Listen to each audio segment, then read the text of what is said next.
right, guys, you're welcome back to the OMN NBA podcast. My name is Derek, and as always, you can catch me here. Subscribe, like the channel, and share to your friends so they can enjoy most of this great NBA content coming from myself. And today, I've enjoyed all the way in New York City by my man Jamie. I haven't seen Jamie since the NBA Finals. This is the NBA Finals, what, Game 4, right? You were here last time on Game 4, right? Yeah, I think after game 5, I believe. Yeah. What happened, man? Let's just dive a little smaller into the finals. So what happened in Game 5?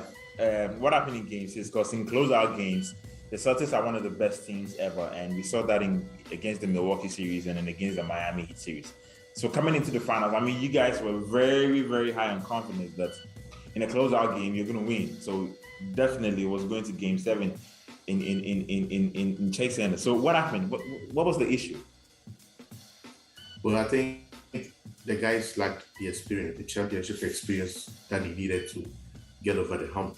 Obviously, playing against Golden State Warriors, a team that has been in the finals for the past, they've dominated the last decade. So obviously, you needed to be high on confidence, not just the X's and O's on paper, but you needed to be up there mentally. And I think the boys weren't ready for that test. They failed. But they did their part, but it wasn't enough. What do you think you guys were lacking on offense? Because you were held to 90 points for the second straight game. I mean, Game 5 and Game 6, you guys were held under 100 points. What do you think you guys were lacking on the offensive side? I think it was mostly the turnovers, right? So for the turnover, everybody, the other thing I was reading that the most common words we've heard so far in the playoffs are drop coverage and turnovers, right? Yeah. So the turnovers were just crazy. They just couldn't take off the ball. And then the Warriors, once you turn over the ball, especially the live ball turnovers, the round pick and transition, then you pay for it. So that was one of the main problems. And then the rest were just bad shot taking and then bad decision making on the court. But it was mostly the turnovers. But then you have to give credit to the Warriors defense too. The Warriors defense, people don't really talk about them because of the offense. Usually the offense overshadows their defense. But if people do remember, before the Celtics became the Celtics we've known for the past couple months, Warriors were the best defense in the league from the beginning of the season. So they play very good defense, and then they showed up big in the finals too. Okay. All right. Now, Tatum and Brown were the frontliners for the Celtics team. And who do you think was the biggest disappointment between them two? I would say Tatum, right? Because, first of all, I don't agree with the slander he's getting. But, we'll get to that later on. But I think he had a chance to, shine when the lights were brightest, right? As a star player, as a superstar on the team, as a franchise player, he should have been the one carrying the team to a championship, and then he failed to show up. We waited for him for 6 games, and then he never really showed up. He wasn't very, very bad as we made it look, but we all think he could have done better, given the kind of level he's on, and then given what he has shown us, especially that pivotal Game 6 he had in Milwaukee to avoid elimination in the conference semifinal. So I think he could have done better for us, and I think he also admits. So we look forward to what he can bring next season. Okay, all right. Now going into next season, what are some of the changes you want to see on your team? Do you think some players needs to go, and who do you think needs to stay on the team to make sure that you guys are back in the finals next season? I think the core needs to stay. The core is okay. They are the proper championship team. Everybody would attest to that.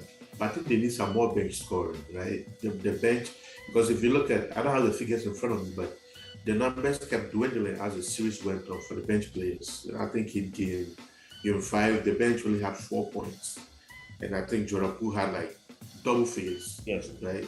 In Game 6, same thing. There wasn't enough bench production, and then you realize in Game 6 the starters were in early foul trouble, and then the bench had to come in. That was when the 21-0 run happened, and then the game never looked back. And so they need some bench scoring. They need to, look around and get maybe some um, players that can get probably in free agency or via a few trades here and there, or the buyout market at a trade deadline. So there's a few things they can add, and they need some veteran presence on the bench also. The experience played a big role in this final. If you have Andre Iguodala on the bench, you have Draymond Green on the bench, who are battle tested, who have been to war several times. There's this trending video of Iggy calling Andrew Wiggins and then giving him a pep talk. Fouls on number 42, Al Horford. That's his first personal, second team foul. Clay Thompson will be at the line, 2-2.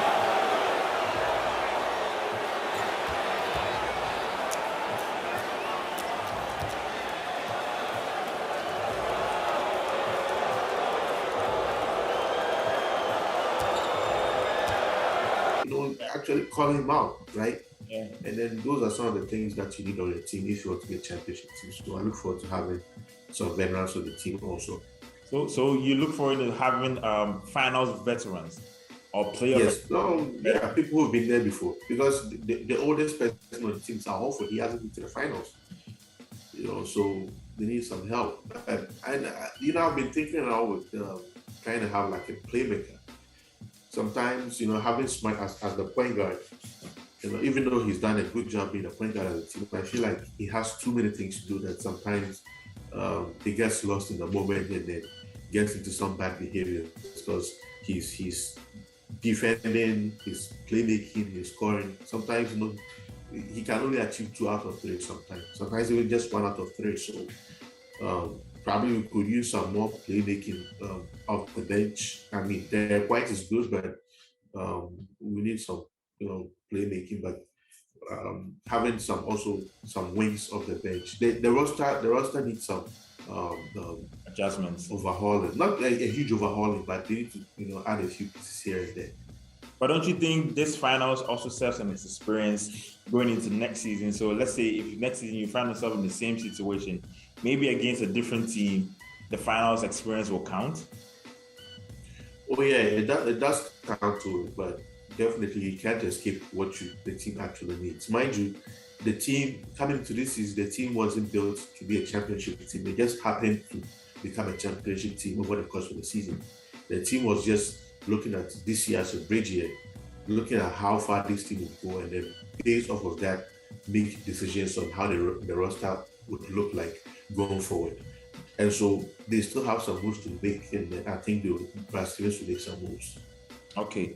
All right. Now, speaking of some moves, Robert Williams was one of the great defenders in the series and was one of the best shot blockers during the playoffs. But he was playing with an injury. Don't you think that kind of slowed him down a bit and was a kind of a problem for you guys? Oh yeah, he had to really sacrifice his body for this run. He could have easily sat out because he was in so much pain. There were so many times he couldn't get off his feet. There were so many times you could see him easily, hobbling around and everything like that. So, but at the end of the season, he said he just needs to rest. He doesn't really need a procedure on the knee. He just needs to rest the knee, and then he'll be fine. So we'll see how that goes next year. But he's just an injury-prone player, so we just hope he stays fit for the team because he's a huge piece of the team. Okay, and then overall, how would you judge Ime Udoka's coaching in the NBA Finals in the 6 games? How would you rate his performance? Well, yeah, I mean, he did all the basic, as a rookie head coach. Obviously, coming from the Pop Academy of players and coaches, but for a first-year coach, I think he did pretty well. He was also part of the lack of experienced players, right? Yes. So he's also getting the experience, just as the boys are also getting experience. And I just feel like sometimes he could have made some adjustments here and there, but it's neither here nor there. It's over, and then we look forward to what he can do next season. Okay, incredible. Well, unfortunately, you guys lost. Wish you guys all the best. Well, congrats to the Warriors. I saw the parade yesterday. I was like, oh my God. That should have been me, yo. Oh, the parade was incredible. I mean, you can see Kyrie. So, I mean, It looks like They this were one. all happy. I mean, I don't fault them for being happy. I would have done worse if it was me. I mean, I love all the shit talking Draymond is doing. I love everything Clay is doing. Once you earn it, you earn it. Nobody can show you how to, celebrate or anything like that. You're the champion. So those trying to, complain about how people are celebrating, please back off. They earned it. Okay, now let's move away from the finals and talk about. Well, okay, let me actually ask you this: What do you think this NBA Finals now moves Steph Curry into the top 10 conversation? Because there's been before the finals, there was a conversation that started saying if he doesn't win this, he can't be in the conversation for top 10 of all time. Does this mean he's now part of the conversation? Well, you can say conversation, but as to whether he'd be in there, that's what we'll need to see. But I believe in a few things. Number one, I don't believe in the fact that he needed to win a Finals MVP to be in a top 10. I mean, he's a great shooter. He's the best we've ever seen walk on the planet Earth. But I don't think he needed the Finals MVP to be top 10. As great as he is with 4 championships, scoring titles, All-Stars, unanimous MVP, back-to-back MVP, all that he's done. I think that should be enough to push him somewhere. But as for them to be in the top 10, I don't like to rank people, because ranking people is mostly just subjective.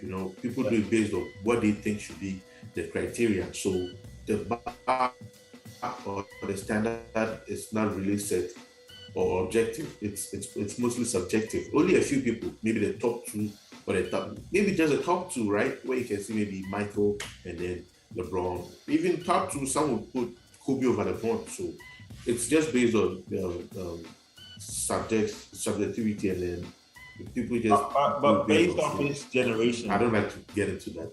Yeah, but based off his generation, like since he was drafted in 2009 to today, and then let's just say from the 2000 to today, would you rate Steph Curry as top 10 of all time?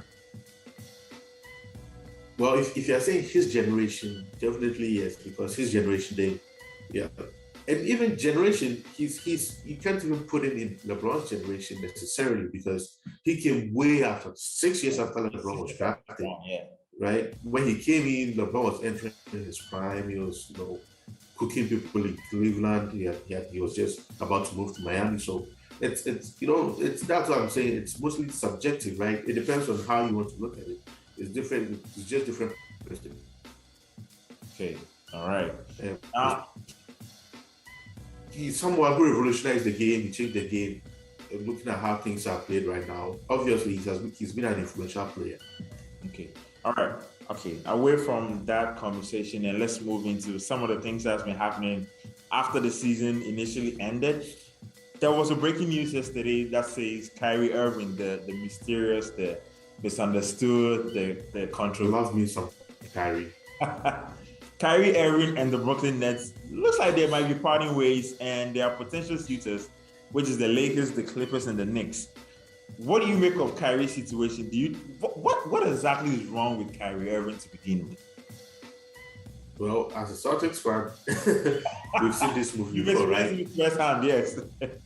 Yeah, if you're a Cleveland fan, if you're a Celtics fan, you've seen this movie before. You're not surprised, right? Kyrie just wants to do what Kyrie wants to do. And, being on the team, he's been injured a few times. Yeah. And then the COVID situation came in. And then he came back. He couldn't really play well in the playoffs. And I think he wants a max extension. I don't think that's something that any businessman would like to do, because, mind you, the NBA is a business. And then the owners are billionaires who don't joke with their money. And so if they're paying money, you're not producing, it's going to be a problem between you and them. And so I'm not surprised that this is happening. I mean, we all saw it from the beginning that it was going to be a problem for his extension, given what he did to the team. I mean, it wasn't just on him alone, but he was part of it, right? And so if you are a core piece of a team, then you always keep jumping ship, putting the team in different positions where you feel to achieve what they are planning to achieve. It becomes a problem between you and the ownership and the organization in general. And so the team, I mean, based on rumors, the team not being willing to give him the money, I would understand. And I don't think it's anything wrong, because if they are not willing to give you a 4-year, you played 3 years already and you've produced, almost close to nothing for the team, and then you be paid, I mean, almost 120 million or something like that. That not good, not good. And so, if they don't want to do it, I mean, I can understand why they don't want to do it. But Kyrie also needs to have that talk himself. But what I think should happen is he should opt in and then show up this year, be the best he can. Obviously, no one has control over injuries, right? But this year, there's no COVID vaccine or anything like that happening. So show up, play at least 60 games, show the team what you're made of, bring them somewhere close to what they are trying to achieve, or even win it all. Because if Kyrie is available, KD is available, the team is a legit championship, contending team. So I think he should just show up this year, play as best as he can, and then let everything fall from there. But if he wants to opt out and then go out there looking for a new contract, but mind you, he came to the Nets because he wanted to be home. He's from New Jersey. Yeah. So I don't think you just decide. I mean, you can't predict Kyrie, right? But I wouldn't like to think that you just get up one day and be like, okay, I don't want to be home anymore. I want to be in LA, or I want to be on the Knicks or something. I don't know, but let's see what happens. Okay. Now, should he decide to leave, these are his potential suitors. That's the Lakers, the Clippers, and the Knicks. Where do you think you see Kyrie fitting in perfectly for any of these three teams? Kyrie can fit everywhere he wants to fit, and Kyrie cannot fit anywhere either. It's just a pendulum swing. It depends on what Kyrie wants to do. Like, if Kyrie wants to be in LA, Kyrie is just a phenomenal player that wherever you put him, if he wants to produce, he's going to produce. He doesn't need to be somewhere where he's going to necessarily fit, because as a scorer, you can fit anywhere. As a scorer, you don't need a special situation to fit in. Once you're a scorer is a scorer, you're just there to get buckets, right? But if maybe they might think about reuniting him and LeBron in LA, but that would require a lot of things to happen, because once he opts out, the Lakers can sign him because they don't have that cap space. They are dead with Russ's contract, because they have 3 max players on their books already. LeBron, AD, and Russ. So probably maybe a sign and trade. I don't even think that would be possible, because it's going to trigger the hard cap. It's just too many hurdles to jump for that to happen. But this is the NBA. Anything is possible, right? I remember some years ago, I didn't even believe any team would trade for Chris Paul's history contract, and then lo and behold, Oklahoma City did it. So anything is possible. If Kyrie wants to leave, he'll definitely find a team. There'll be teams that will be willing to pay Kyrie. So, well, that's about the Lakers. But with the Knicks, they would have to make a few moves here and there to play cap space to get Kyrie. The Clips are just, I think, I wouldn't say like a complete team, but they are just as good as how they are, because they have Kawhi, they have Paul George. They just added Norman Powell. They added, they have Reggie Jackson. They have all these guys. So I think those guys can compete for a championship if they're healthy. They don't necessarily need Kyrie. And bringing in Kyrie means gutting that roster and then trading some people away just to pay that fees. And what I don't want to see Kyrie and Kawhi in the same locker room. I don't want to imagine it. I don't want to imagine it. Okay.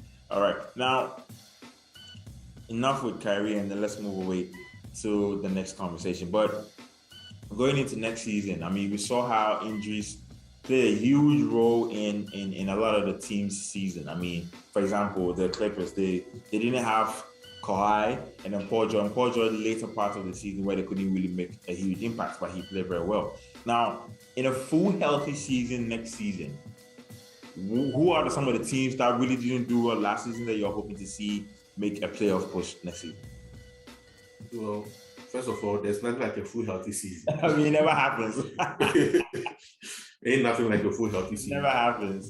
Things will happen, right? Because just body is going against bodies, and then it just takes one, ankle sprain or hamstring injury to change the fortunes of the whole team. So you can't really guarantee, but teams are getting better. I mean, all the top 8 teams of in both conferences are very good. I'm not saying everybody's a championship team, but if you take the top 4, if you come to the East and you take Boston, you take Milwaukee, you take Miami, you take Philly, they're all like good teams that are still where they ought to be. And then trust me, most of these teams will be making moves in the offseason as well to back up their roster.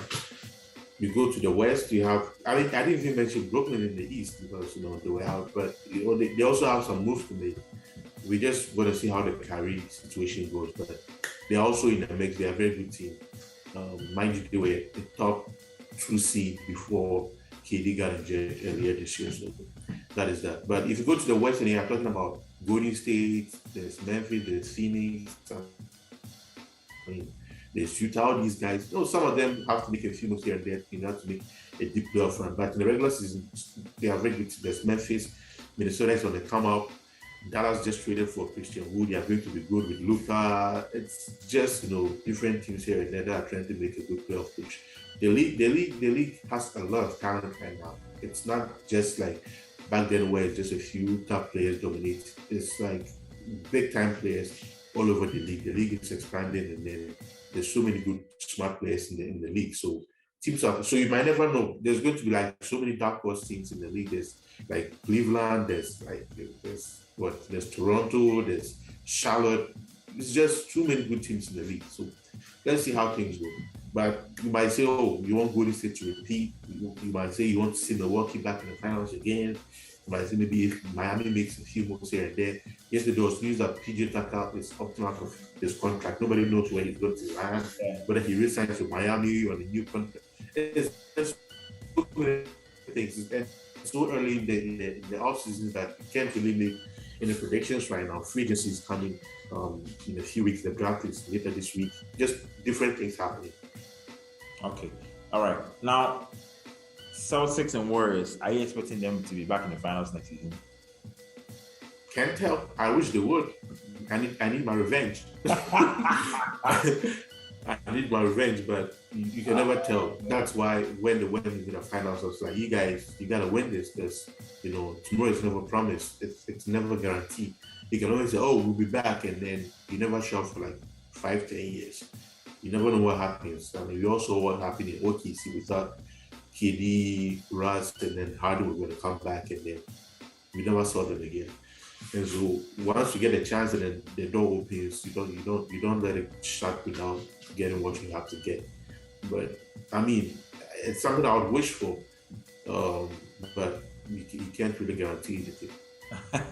Okay, all right. It's been incredible having you here, Jamie. We'll be talking everything from the finals to Kyrie's Brooklyn Nets situation to what's going to happen next season and some off trades that's been happening so far. So it's been great having you. This is the OMN podcast. Do not forget to subscribe, like, and share the content. So make sure you enjoy most of this great content on this channel. Bro, thank you so much for joining me as always. We'll do this my brother. Again, and anything happens, as always, on the timeline, we have more conversations. Peace out. Thank you, man. All right. Have a good one.